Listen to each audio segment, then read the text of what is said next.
hari ini kan kita bisa lihat nih kaum pembenci, kaum yang membenci Prabowo Gibran ini, itu kan selalu membentur-benturkan Prabowo sama Gibran. Gibran, ya. Nah, kok dia ikut di situ gitu? Karena yang digunakan semuanya adalah produk lokal. Mulai dari telur, ya susu, ikan, ayam, semuanya harus produk lokal.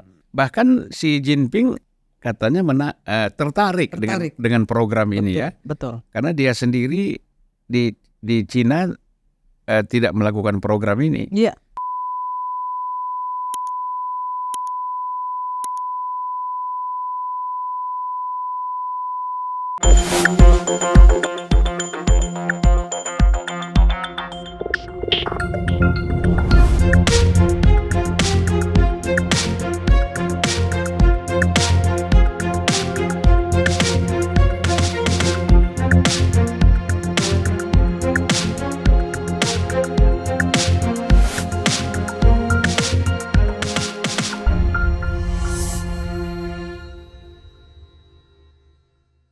Bismillahirrahmanirrahim. Assalamualaikum warahmatullahi wabarakatuh. Waalaikumsalam warahmatullahi wabarakatuh. Salam sejahtera buat kita semua. Salam juga untuk seluruh para penonton Unpacking Indonesia. Salam juga untuk kawan-kawan community Ibu Irmas Caniago yang selalu nonton, ya, yang setia, ya. Ya, semoga mereka semuanya sehat walafiat. Amin ya rabbal alamin. Ini yang ketiga kali ini Bu Irma ini, keempat ya? Keempat di Unpacking. Nah, udah 4 kali kan Unpacking. Gak apa-apalah, kita juga senang kalau Kakak Irma bisa tiap hari juga kita senang. Iya Bang. Karena penontonnya banyak. Banyak, ya alhamdulillah Bang. Jadi Kakak Irma, saya kebetulan kemarin nonton di TikTok. Ya. Koreksi dan kritik Kakak Irma itu menyangkut sikap dan pernyataan-pernyataannya Menteri Perumahan kita, Marwarar Sirait. Lebih kenal dipanggil Bung Ara. Bung Ara. Dan memang saya sendiri ketika nonton di YouTube, sebelum nonton TikToknya Kak Irma, saya nonton di YouTube pidato-pidatonya itu kok agak aneh gitu. Apa dia mengambil posisi presiden? Kan gitu. Yang bisa ngomong seperti itu kan harusnya presiden, ya. Bukan seorang menteri. Menteri ini kan kerja. Ngapain bikin statement-statement yang nggak perlu lah, ya, yang sangat mengganggu kan gitu. Nah, tapi saya melihat kenapa Kakak Irma kok kalau saya lihat di TikTok itu kayaknya ada kesel, ada marah, ada apa ya? Bukan marah dalam konteks emosi, ya. Tapi marah saya lihat kok begini nih. Ya kan? Jadi sebelum jauh-jauh hari sudah dapat peringatan dulu nih. Gimana Kak Irma ini? Ya, jadi begini Bang. Saya tuh kebetulan dapat WA dari semua penggemar saya lah, ya, fan-fan saya. Itu bilang, Bunda, tolong dong komentarin ini menteri kita yang penjilat gitu kan. Menteri kita yang melecehkan Wapres gitu. Itulah intinya. Ya, tidak ada fotonya Gibran. Jadi itu mereka minta saya berkomentar soal itu. Mereka sebenarnya banyak masalah-masalah juga saya diminta untuk bicara, speak up gitu. Iya. Saya langsung saya lihat tuh ininya YouTube-nya yang beliau ngomong itu. Maka kemudian setelah saya dengar sampai habis, saya teliti, baru saya bicara. Saya kira memang ini menurut saya arah ini kalau kata orang India gitu, sudah melampaui batasannya. Nah, gitu ya. Karena kalau kita bicara satu komando, Bang, itu yang satu komando itu, satu perintah itu program kerja, Bang, bukan foto. Gitu. Kalau foto, menurut saya ya wajiblah presiden dan wakil presiden. Gitu. Apalagi kemudian diungkapkan gitu ya dengan sebuah narasi gitu ya. Saya sudah minta izin dengan Wapres gitu ya. Yang saya pasang hanya foto presiden karena ini komandonya hanya satu, presiden gitu. Nah, bagi saya itu hal yang gak masuk akal. Karena kan visi misi presiden itu adalah visi misi presiden dan wakil presiden. Wakil presiden nggak boleh punya visi, nggak boleh punya misi, kan satu. Include di dalamnya. Include di dalamnya. Nah, mereka berdua kan yang sudah memutuskan bersama gitu. Karena yang dipilih oleh rakyat kan mereka berdua, bukan hanya sendiri. Nah, tapi perintah komando tentu harus dari presiden. Kecuali presiden berhalangan baru wakil presiden, kan seperti itu. Tapi kan nggak perlu diungkap seperti itu. Ya, itu menurut saya itu sebuah pelecehan lah terhadap Gibran. Walaupun dia minta izin, tapi menurut saya alangkah kasihannya gitu ya, alangkah tidak patutnya gitu ya, tidak elegannya gitu. Seorang Marwarar Sirait yang saya kira punya kapasitas, kapabilitas yang cukup sebagai politisi, bicara seperti itu di publik. Menurut saya itu pelecehan terhadap Gibran. Itu aja sih, Bang. Ya, tapi kan begini ya. Saya heran kenapa dia bisa bersikap seperti itu terhadap Gibran. Kita kan kalau lihat proses perjalanan dia, Ara ini, kan dia tadi PDIP. Kemudian karena di PDIP seperti tidak mendapat perhatian, ya, lalu lompat ke Jokowi. Pak Jokowi menerimanya dengan tangan terbuka dan melakukan support juga. Tanpa Pak Jokowi dia juga nggak jadi apa-apa sebenarnya. Betul. Iya kan? Pak Jokowi support, kemudian karena itu dia menjadi dipercaya juga oleh Prabowo. Gitu loh. Kan endorse-nya Pak Jokowi dia dipercaya oleh Prabowo. Makanya di podcast saya itu, Bang, bukan di podcast ya, di TikTok saya itu saya menyampaikan gitu ya, bahwa sesungguhnya memangnya beliau tuh nggak tahu. Ya, bisa saja beliau di-endorse oleh Pak Jokowi, disupport oleh Gibran ke Prabowo gitu. Ya, kenapa dia harus berlaku seperti itu gitu ya. Kalau menurut saya, kalau orang Jawa bilang itu tinggal gelanggang colong pelayu itu, udah dapat majikan yang baru, yang lama bye-bye gitu kan. Nah, itu yang akhirnya membuat saya ingin memberikan kritisi. Ya, memberikan peringatan kepada beliau bahwa itu tidak baik karena itu membuat kegaduhan. Hari ini kan kita bisa lihat nih kaum pembenci, kaum yang membenci Prabowo Gibran ini, itu kan selalu membentur-benturkan Prabowo sama Gibran. Nah, kok dia ikut di situ gitu. Makanya saya langsung protes. Lah, Anda kan bagian yang dipercaya oleh Prabowo, oleh Gibran untuk membackup Prabowo Gibran di kementerian. Artinya di seluruh program Prabowo Gibran itu dia harus backup gitu. Kenapa dia harus bicara satu komando? Dikaitkan dengan itu satu foto. Itu nggak usah menteri. Sebenarnya mahasiswa juga tahu kalau satu komando itu presidennya kan. Kenapa harus dikaitkan gitu loh, Bang ya, satu komando, satu perintah itu dengan satu foto? Menurut saya nggak pas. Dan nggak usah diucapkan lah. Dan tidak etis kalaupun dia tidak mencantumkan foto. Di mana-mana kan secara formal ya, di DPR, di kantor-kantor pemerintah, sampai ke tingkat bawah, itu kan selalu foto presiden dengan wakil presiden, itu kan protapnya memang harus ada kan. Gitu. Kan lucu kalau hanya foto presiden. Betul, Bang. Karena yang dipilih kan berdua. Kan pimpinan nasional kita itu 2 orang. Memang ada dalam konstitusi kita mengatur, seperti Kakak Irma bilang tadi, visi misinya presiden, kemudian keputusan-keputusan presiden dibantu oleh wakil presiden kan. Apalagi kalau misalnya presidennya berhalangan atau wakil presidennya memang diperintah oleh presiden untuk melakukan kerja. Kan itu kita juga paham itu gitu. Jadi nggak perlu diungkapkan seperti itu di masyarakat gitu. Akhirnya kan masyarakat terbelah, jadi ada kegaduhan di situ, Bang. Banyak sekali yang protes. Jadi di TikTok saya, Bang, itu baru semalam itu sudah 1,5 juta, Bang. Makanya saya juga nonton itu. Sudah 1,5 juta yang marah. Artinya sikap seperti itu ya, justru mengadop pikiran-pikiran yang selama ini menyerang. Itu kok tadi Kakak Irma bilang mengambil itu, kemudian menggunakannya membuat statement yang justru memberi peluang lebih besar lagi. Betul, Bang. Itu yang saya sesali.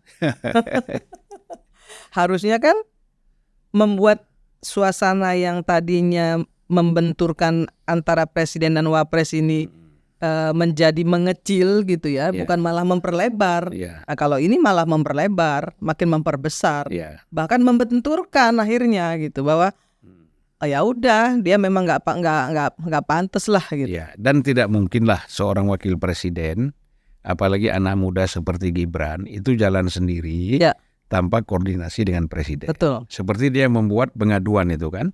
Itu kan pasti ngomong sama presiden. Pasti. Ya kan, ngomong saya mau bikin ini pengalaman saya di wali kota dulu kan, dan itu sukses. Ya jalankan aja, pasti presiden begitu. Ya kan, bahwa orang memanfaatkan itu untuk hal-hal yang negatif, silakan aja. Iya kan, namanya orang. Siapapun bisa positif, bisa negatif kan. Ya kan kita nggak bisa memuaskan semua orang. Tapi kan kita harapkan pikiran-pikiran positif itu justru yang masuk ke situ, kemudian bisa melakukan perbaikan kan. Dan ini kan pasti dia kan nggak bisa ngambil keputusan. Betul, pasti ini masukan kepada presiden. Kemarin datang orang ini melaporkan tentang kondisi dan kejadian sesuatu kejadian. Terserah Pak Presiden bagaimana keputusannya kan gitu. Kan nggak mungkin dia ngambil keputusan, nggak bisa. Bolpennya ada di presiden. Yang tanda tangan tuh presiden. Makanya. Nah di sini orang kadang-kadang salah melihat. Jadi Kakak Irma tadi masih melihat ya upaya-upaya membenturkan antara, sebenarnya ingin membenturkan Jokowi dengan Prabowo. Betul. Tapi yang digunakan Gibran ya. Masih itu Kakak Irma masih melihat itu ya? Saya masih melihat dari beberapa tokoh-tokoh yang sampai hari ini masih belum bisa move on. Saya terus terang nggak ngerti Bang ya. Kalau kita bicara soal Jokowi, beliau kan sudah bukan presiden lagi.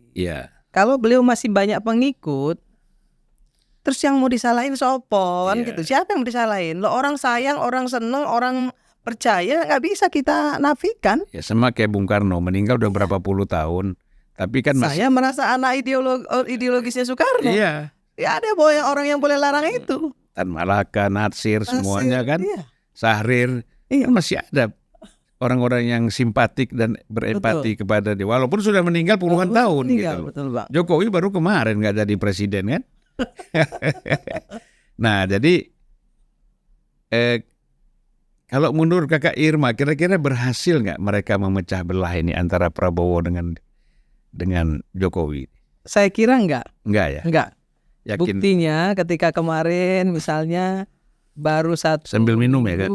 Baru 1 minggu Pak Jokowi balik ke Solo, Pak Prabowo sudah datang bersilaturahim. Itu kan sebenarnya kode yang memperlihatkan kepada publik, ke masyarakat bahwa kami ini soulmate loh gitu. Saya bersilaturahim loh kepada Pak Jokowi. Nah, ini juga ingin memperjelas tudingan Rocky Gerung, tudingannya Refli Harun dan yang lain-lain yang menyatakan kalau Jokowi selesai itu nggak akan ada yang lihat lagi lah gitu, nggak akan ada lagi lah yang peduli gitu. Lah ini presiden masih peduli loh, datang, dan saya melihat dengan mata kepala sendiri gitu ya. Waktu saya ke Jogja kemarin, itu saya lihat banyak sekali tamu beliau yang datang menemui beliau, sowan ke beliau dan lain sebagainya.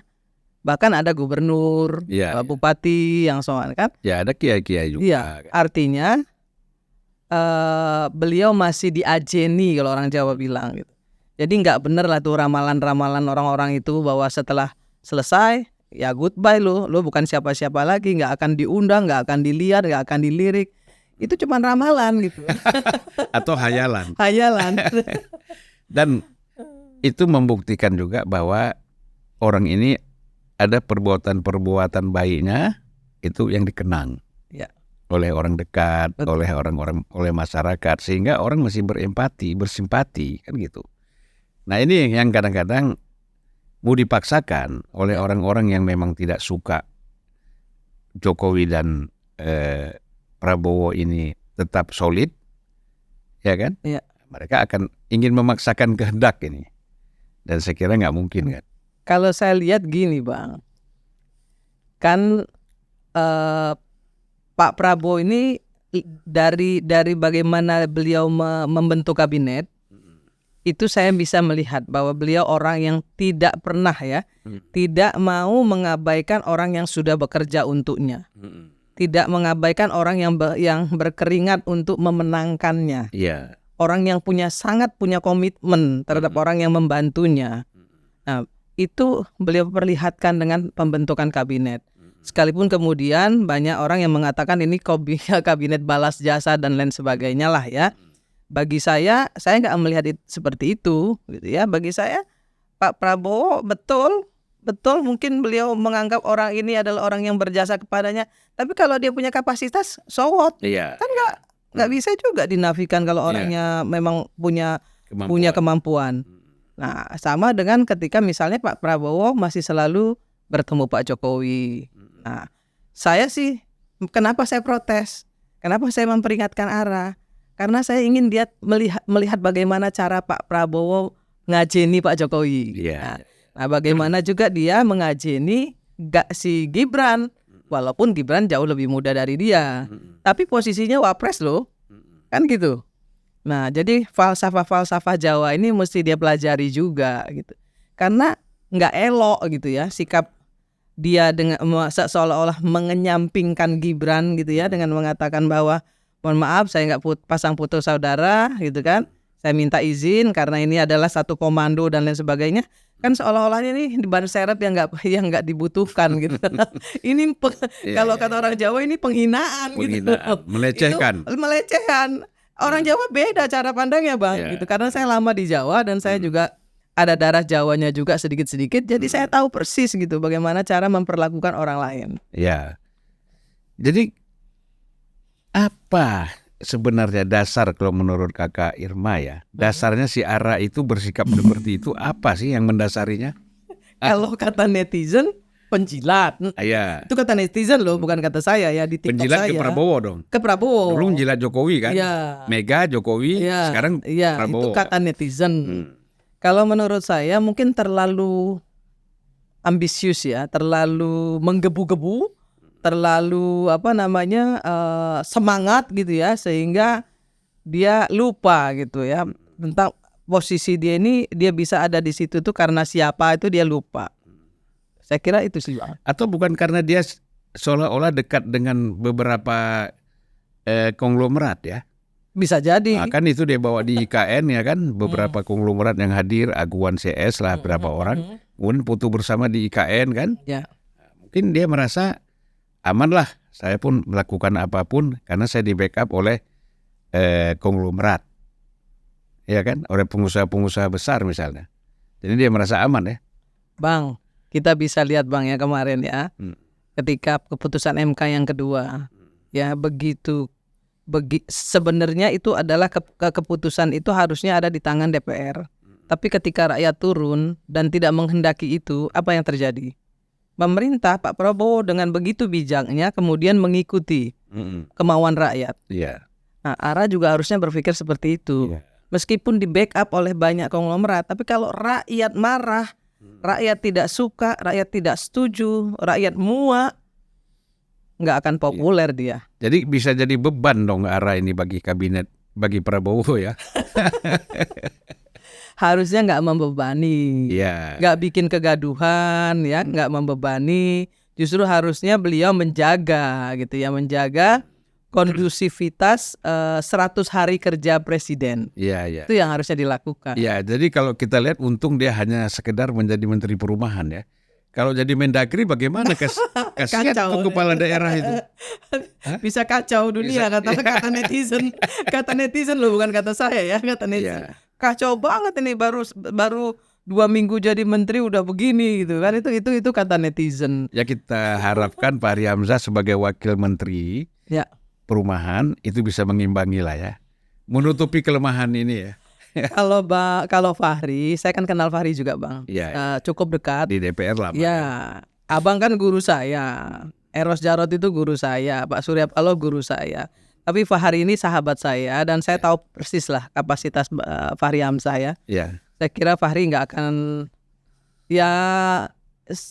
kecil kayaknya beliau kalau mau kepleset itu kecil lah. Ya dia sudah tahu lah koridor-koridornya itu di mana sebagai wakil menteri kan. Ya, mungkin juga dia tidak mau menanggapi apa yang dibicarakan oleh menteri kalau itu memang dianggap melecehkan kan. Ya dia, kalau Pak Hari kan sudah dewasa dalam berpolitik. Keren lah Pak Hari. Ya, pernah menjadi wakil ketua DPR RI kan. Ya. Dan pernah jadi ketua saya juga waktu kita di pengawasan tenaga kerja. Beliau jadi ketua, saya jadi anggotanya, dan saya sering jalan bersama beliau lah untuk melakukan kunjungan kerja ke kantong-kantong tenaga kerja kita, dan beliau menurut saya elegan. Ya memang tidak sepadan kalau kata orang. Kita bicara membandingkan Ara dengan Pak Hari ya, jauh sekali lah dari segi intelektualitas, dari segi pengalaman, itu jauh gitu kan. Nah tapi bukan nasib ya, sementara masih menjadi rezekinya wakil. Masih di wakil. Nah, mungkin nanti kita nggak tahu jadi menteri di tempat lain ya. Insya Allah. Kalau ada reshuffle ya. Saya juga banyak belajar dari Fahri gitu ya, ketika kita ngobrol gitu. Saya itu Bang, walaupun usia saya mungkin lebih tua gitu ya dari Fahri, misalnya dari Akbar Faisal sekalipun gitu ya. Ada yang baik dari mereka pun saya ambil ya. Karena saya orang yang selalu ingin belajar. Kayak dengan Abang lah contohnya. Siapa yang ngajarin saya politik? Abang ngajarin saya politik. Bang Mas Eros yang ngajarin saya. Pak Surya yang mengajarkan saya bagaimana kita berjalan di jalan restorasi. Masuk hutan gitu ya. Iya. Saya dengan Kakak Irma ini masuk hutan di Sumatera Selatan, di Lampung ya. Mendirikan partai, mendirikan ormas. Gimana ceritanya? Kita bawa mesin tik Olimpia itu yang kecil yang untuk bikin KTA kan saya sama Abang dulu pakai mobil. Bergerilya kemana-mana. Kebun tebu segala macam ya kita ya. Dan orang nggak melihat itu. Bagaimana kita membesarkan partai ini dari nggak ada menjadi ada, orang nggak tahu. Iya. Tapi ya saya yakin kan Allah nggak tidur ya Bang ya. Allah nggak tidur, maka alhamdulillah. Partai yang kita dirikan ini menjadi partai nomor 4 sekarang. Iya, luar biasa. Dan kita bangga. Ya, benar. Kemana-mana kita jalan dulu ya. Aduh, itu historis. Atau story, cerita. Ya kan? Tapi nanti lain waktu Kak Irma Bang. Bicara, kita undang untuk bicara story ini. Bagaimana membangun partai, kemudian menjadi anggota DPR, mengembangkannya, dan menjadikan partai ini partai yang benar-benar partai modern sebagai role model ya. Mungkin saya harus banyak ngobrol sama Abang nih soal itu. Ya, dan walaupun posisi di partai biasa-biasa aja kan. Karena itu selalu kan logika yang digunakan, partai ini tidak mengukur seseorang dari lama atau baru. Betul. Tapi kan kita tidak melihat orang itu lama atau baru, tapi kinerjanya kan harus dilihat, ya kan? Ya. Kalau lama nggak ada kinerja, ya kan? Tapi kalau dia lama kinerja ada kan pasti pilihannya lebih utama daripada yang baru masuk. Makanya saya kan selalu bilang Bang, dimanapun saya selalu bicara bahwa tidak akan ada loyalitas tanpa apresiasi. Nah itulah yang harusnya dilakukan oleh partai-partai politik dimanapun supaya kader itu terjaga gitu Bang. Kader itu terjaga dan komitmennya terjaga, loyalitasnya terjaga, ya kecintaannya juga pasti terjaga. Kalau itu yang dilakukan partai politik terhadap kadernya, saya kira ini menjadi suatu partai yang dahsyat gitu ke depan. Ya Nasdem kan perjalanannya luar biasa lah ya. Suka tidak suka dari 36 kursi menjadi 59. Ya kan? Sekarang berapa? Sekarang 69. 69 tambah 10 kursi. Ya kan? Padahal PKS yang boleh dibilang itu satu warna dengan Anies nggak nambah segitu signifikan ya. Yang untung justru Nasdem sama PKB. Artinya Nasdem masih dilihat orang lah ya, masih dipercaya, masih dilihat juga lah ya, ketokohan Bang Surya gitu kan masih dilihat. Di samping itu saya lihat memang caleg-caleg yang diajukan itu calon-calon jadinya lumayan lah. Ya. Bukan ecek-ecek gitu ya. Jadi cukup dipercaya oleh masyarakat. Nah, tinggal bagaimana mempertahankannya setelah masuk di DPR. Iya Bang. Ya, kalau terjadi hal-hal yang negatif ya pasti turun lagi nanti. Luar biasa ya. Nah kita kembali kepada ARA ini. Seharusnya seperti apa dia nih Kakak? Ya saya kira ARA harus mencontoh apa yang dilakukan Presiden, apa yang dilakukan Pak Prabowo terhadap Pak Jokowi. Artinya begitu juga dia memperlakukan Pak Gibran, ya, dia harus juga memperlakukan Gibran juga, gitu ya. Jangan karena Gibran ini masih dianggap anak-anak, kemudian bisa diselehke, kalau orang Jawa bilang kayak gitu ya, itu juga nggak baik. Loh itu kan wakil presiden atasan menteri juga kan? Iya, makanya saya heran kenapa beliau melakukan apa ya menurut saya kecerobohan itu gitu loh. Itu ya kecerobohan, kemudian kealpaan, kehilapan, kalau itu bisa dibilang satu hal yang hilaf gitu ya. Ya harusnya dia cepat-cepat minta maaf. Ya harusnya. Dia harusnya minta maaf. Kalau dia itu tidak atas dasar ketidaksukaan, tidak atas dasar kebencian, ya kan? Ya. Saya kira dia harus cepat minta maaf. Ya. Tapi kalau ini dasarnya arogan, benci, ya kan? Nah, ini merendahkan, ya, nggak akan minta maaf. Nggak akan minta maaf. Dia merasa dia tidak mau rendah. Iya. Padahal kan minta maaf itu bukan merendah. Bukan juga. Kalau saya kira gini Bang ya, seseorang bisa dilihat kenegarawanannya, ya, bisa dilihat kedewasaan cara berpikirnya, cara berpolitiknya, ya dia bilang saja bahwa ya saya mungkin ada satu kesilapan ketika saya bicara begini, seharusnya saya tidak bicara seperti ini, maksud saya begini, ya kalau itu dianggap salah saya minta maaf, selesai. Saya kira rakyat Indonesia pasti akan memaafkan kok. Iya, dan satu juga dia secara pribadi dia bisa bilang sama Gibran kan, saya kurang tidur. Atau saya salah minum obat. Ya kan? Pasti Gibran juga mengerti ya, oh salah minum obat. Saya juga pernah salah minum obat, kata Gibran kan. Memang wajar-wajar aja. Ini jadi kadang-kadang kita baru kabinet mulai ya udah ada lelucon begini. Ini kan sebenarnya yang kasihannya Pak Prabowo-nya belum 100 hari sudah terjadi kegaduhan.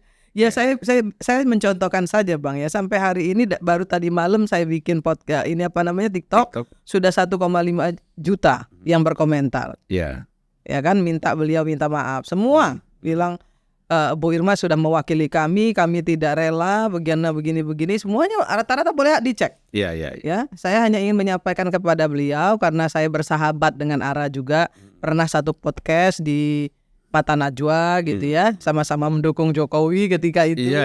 Sama-sama kita meluruskan semua hal-hal yang keliru, apa yang disampaikan para orang-orang yang tidak menyukai Jokowi gitu secara konstruktif gitu kan. Saya makanya kecewa. Makanya saya bilang saya kecewa nih, saya mau komplain nih kan gitu. Bukan karena saya benci sama ARA, sama sekali tidak. Nah saya yakin benci pun nggak apa untungnya kita. Nggak ada untungnya, nggak ada untungnya. Mau jadi menteri juga enggak. Nggak ada untungnya. Kan? Mau jadi menteri juga enggak. Ngapain gitu? Nggak ada urusan saya dengan semuanya itu. Saya hanya ingin meluruskan saja bahwa Pak Prabowo dan Gibran ini satu kesatuan, tidak terpisahkan, dan adu domba itu tidak akan pernah bisa memisahkan mereka. Itu saja. Dan itu saya kira langkah yang baik, ya. Kalau orang menyadari bagaimana formulasi kepemimpinan nasional itu, ya jangan dipisah-pisahkan. Kita kan kalau kita benturkan presiden dengan wakil presiden, walaupun dulu kita ingat ya, misalnya pada zaman SBY periode pertama, SBY periode pertama itu kan sempat orang mengatakan bahwa ada dua matahari. JK suka jalan sendiri, ya kan? Sampai timbul istilah, kalau yang enak-enak diputuskan SBY, kalau yang tidak enak diputuskan JK. Padahal kan nggak mungkin. Ya kan nggak mungkin. Pak JK juga pasti akan komunikasi. Tapi kan namanya orang kalau tidak suka sama SBY, tidak suka sama Pak JK, ya akhirnya diolah, gitu kan? Begitu juga pada masa Pak Jokowi periode pertama dengan Pak JK. Kan diolah-olah juga itu kan. Nah ini juga jangan sampai lah ya, situasi belum 100 hari ini ada yang ngolah-ngolah gitu ya, sehingga kemudian program kerja 100 harinya Pak Presiden ini menjadi tercederai gitu Bang. Satu hal Bang ya, saya ingin saya sampaikan, kalau Badan Gizi nih Bang, saya sedikit saja menyampaikan. Badan Gizi ini kan ada di bawah Komisi 9. Itu sebenarnya Bang, itu program yang luar biasa. Badan Gizi ya? Dia Bang. Badan Gizi ada lagi yang Badan Gizi pengentasan kemiskinan itu bukan ya? Beda Bang. Beda ya. Badan Gizi ini untuk yang makan siang gratis itu Bang. Badan makan siang gratis bergizi. Itu setelah saya mendapatkan, kami di Komisi 9 mendapatkan paparannya itu luar biasa Bang. Asal yang memang diputuskan oleh Presiden untuk menangani itu betul. Ini akan membuat ekonomi di seluruh wilayah tumbuh Bang. Di situ karena apa? Karena yang digunakan semuanya adalah produk lokal. Mulai dari telur, ya susu, ikan, ayam, semuanya harus produk lokal. Dan Pak Prabowo sudah membuat storage di beberapa provinsi sebagai tempat penyimpanan barang-barang, bahan-bahan makanan yang memang sudah di packing. Ya packingnya itu modern Bang, yang sudah di vakum. Jadi itu sudah nggak berubah ya, yang nggak berubah rasa dan warna lah gitu ya, untuk beberapa waktu. Saya kira itu luar biasa sekali gitu. Ekonomi kita pasti akan tumbuh melesat dari situ aja. Kalau betul-betul difokuskan betul, dikontrol dan dijaga. Bahkan Xi Jinping katanya tertarik dengan program ini ya. Betul. Karena dia sendiri di Cina tidak melakukan program ini.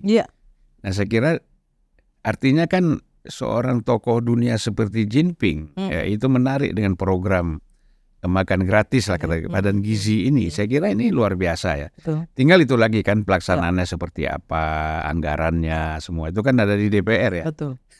Di komisi berapa? Komisi 9. Komisi 9. Jadi kami harus betul-betul melakukan kontrol sistem yang efektif terhadap Badan Gizi ini. Kita memberikan supporting yang luas ya untuk anggarannya. Kemudian juga melakukan kontrol sistem terhadap pengawasannya, juga kita melakukan kerjasama yang sangat baiklah dengan teman-teman di Badan Gizi gitu. Jadi komunikasinya bagus gitu Bang. Ketuanya siapa ya Badan Gizi itu? Saya juga lupa namanya Bang, karena baru kemarin kita kenalan. Belum biasa ya? Belum biasa Bang. Karena banyak sekali sih. Menteri aja 96 ya. Terus kepala badan, deputi segala macam, susah kita menghafal. Saya hafal itu ya arah tuh saya tahu gitu kan. Saya menteri aja banyak yang nggak hafal. Beberapa yang saya hafal. Fahri Hamzah, Eben. Muti Hafid itu kan yang kawan-kawan di DPR dulu kan. Ya ada beberapa dari Gerindra juga kan. Menkumham kita hafal lah. Budi Gunawan kita tahu, Yusril. Tapi banyak nggak kenal kita. Saya hafal Pak Sugiono. Menlu dan wakil ada Anies Mata. Ada Sekjen Demokrat juga ya. Bang Fahri Hamzah, hafal lah. Yang lain-lain juga masih banyak yang belum hafal. Sambil berjalan aja. Sama Bang.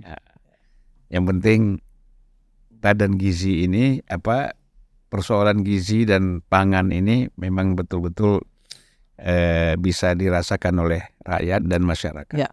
Saya kira penting banget ini satu hal yang luar biasa yang diberikan pemerintah kepada rakyat Bang ya. Karena di Jepang itu program ini hanya diberikan oleh pemerintah untuk anak SD sampai SMP. Dan SMP pun tidak semua. Karena di SMP itu SMP yang anak-anak orang kaya mereka mengiur di Jepang. Kalau SD semuanya dibayarin oleh pemerintah. SMP dibayarin juga sebagian, yang sebagian lagi ngiur. Nah sementara kita dari SD, SMP, SMA dibayar seluruh oleh pemerintah. Ditambah lagi dengan anggaran untuk stunting, pengentasan stunting. Jadi kalau kita sebenarnya mau bersyukur orang rakyat kita ini paham dengan bagaimana pemerintah ini benar-benar memperhatikan rakyatnya dengan kurang lebihnya gitu ya Bang ya, luar biasa Bang. BPJS gratis ya kan, ada sekitar lebih dari 48% kan Bang. Itu BPJS PBI itu gratis loh Bang. Ya, dan stunting itu penting sekali. Betul. Untuk pertumbuhan. Iya. Untuk ibu-ibu hamil terutama. Sampai dengan anak 2 tahun itu juga kan ada anggarannya gitu. Iya. Saya kan pernah juga punya relawan stunting. Ya. Waktu itu untuk Jawa Barat itu kita kerjasama dengan Puan Maharani. Iya Bang. Khusus untuk Jawa Barat tapi. Ya, sempat juga beberapa di Jawa Timur dan Jawa Tengah. Nah, ini satu yang mau saya bilang lagi nih Bang. Saya melihat Mbak Puan Maharani ini komunikasi politiknya, kemudian gesturnya itu mirip banget Bang Taufik ya. Jadi banyak yang simpati lah sama beliau ya. Banyak yang simpati. Beliau juga dengan situasi hari ini bagaimana kita tahu antara perselisihan antara Pak Jokowi dengan PDI, tapi beliau bisa mengimbangi itu, yang menengahi itu secara baik. Saya kira ya Mbak Puan, saya kira bagus lah ya. Ya memang ke depan akan makin bagus. Diperlukan sikap yang bijak ya. Di dalam melihat situasi kan tidak bisa memaksa kehendak. Politik ini kan nggak bisa selalu satu arah, ya kan? Betul. Pasti menghindari benturan, gesekan, ya tentu harus memperhatikan kondisinya kan, tidak bisa memaksakan. Dan kita tahu sekali bagaimana kondisi yang dihadapi oleh Mbak Puan Maharani misalnya di internal PDI, di luar kan. Nah, jadi dia bisa menjaga keseimbangan ini. Saya kira ini pendewasaan politik juga. Betul. Ya memang. Sayang karena PDIP ini kan salah satu partai besar Bang ya, satu partai besar yang kalau di manage dengan sangat baik itu luar biasa sekali, dahsyat lah ya. Bagaimana mereka bisa mengkonsolidasikan relawan di bawah, kemudian akar rumput. Gitu. Iya. Memang Pak Taufik itu keren lah, khususnya kepada Mbak Puan ini dia persiapkan. Karena ngomong sama saya kan, Pan adik kau itu mesti jadi di politik itu. Iya. Waktu kita kan sering ngobrol ya. Jadi dan sekarang udah jadi. Top lah menurut saya. Cuman belum jadi presiden aja. Belum rezeki aja Bang. Mungkin yang akan datang lah. Ya kan masih muda, kan belum 60. Insya Allah ya ada kesempatan. Kalau ada rezeki Tuhan, kata Tuhan kun jadi dong. Mungkin dia presiden perempuan nanti yang kedua ya. Baik Kakak Irma, kita ngobrol-ngobrol santai ya. Bang. Kakak Irma juga banyak kesibukan. Mudah-mudahan apa yang kita sampaikan ini semuanya jadi pelajaran dan bermanfaat buat kita dan seluruh masyarakat, kawan-kawan ya, supaya lebih menjaga menjaga diri itu, jangan sampai arogan, sombong, ya, benci, apalagi fitnah kan, nah itu bahaya sekali. Jadi politik kita kan mau kita bangun dengan akal sehat. Ya kan? Bukan akal sesat ya Bang? Bukan akal sesat, akal sehat dengan punya hati nurani. Betul, ya kan? Tidak kita boleh mengoreksi dan mengkritik orang. Betul. Tapi jangan masuk kepada aspek-aspek yang sifatnya sangat personal ya. Itu harus kita hindari. Iya Bang. Terima kasih Kakak Irma atas kehadirannya. Terima kasih. Selamat bertugas lagi. Ya. Unpacking ini saya lihat gitu ya, membahas banyak hal-hal yang memang krusial, yang kemudian menjadi satu pencerahan bagi masyarakat, meluruskan satu yang salah untuk dilurusin ya, kemudian diperbaiki, dan masyarakat juga akhirnya jadi tahu bahwa oh ini persoalannya kenapa begini dan solusinya seperti apa. Saya mengikuti unpacking masalahnya Bang. Jadi makanya saya mau ke sini Bang. Terima kasih. Memang Kakak Irma dari awal ya suka WA kan. Iya, Bang. Walaupun banyak masih kawan-kawan Nasdem, itu kalau saya undang ke sini menolak. Oh gitu ya. Dengan berbagai alasan. Tapi kan kemarin masih mantan waketum ya. Ya. Pak Ahmad Ali itu sudah datang ke sini. Gus Coy juga pernah datang ya. Sayang ya Gus Coy tidak terpilih ya. Iya Bang. Ya mungkin belum rezeki lah Bang. Ya, kalau kita kan nggak ada ini. Kalau di sini kan kita nggak bicara persoalan internal partai. Kita bicara Indonesia Bang. Indonesia ya. 4 kali Ibu Irma ke sini, Kakak Irma ke sini, nggak pernah kita singgung soal partai. Enggak lah Bang ya, kita bicara Indonesia aja Bang. Kalau partai itu biar urusan kita ke dalam Bang. Urusan kita keluar Indonesia aja. Indonesia. Gitu. Terima kasih Kakak Irma. Sama-sama Bang. Ya, semoga sejahtera, sehat, walafiat. Mudah-mudahan Bang Zurfan selalu sehat dan tetap meluruskan yang bengkok, ya, memutihkan yang hitam, kemudian memberikan pencerahan kepada masyarakat Indonesia untuk persatuan dan kesatuan bangsa kita, Pak. Baik, terima kasih. Assalamualaikum warahmatullahi wabarakatuh.